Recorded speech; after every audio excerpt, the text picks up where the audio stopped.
Yeah, see?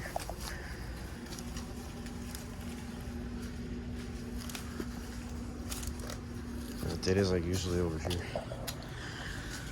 This one's from 2019 to 23,000 BTU.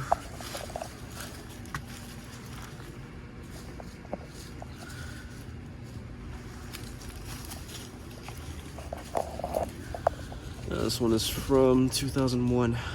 It's a 2-ton. They both have been running.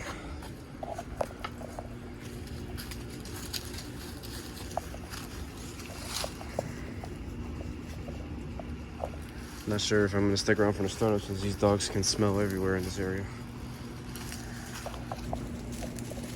There's a Norden and a Duquesne. That Norden right there is running, I can tell.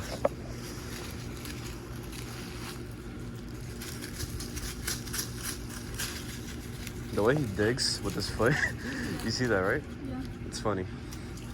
All right, let's get out of here.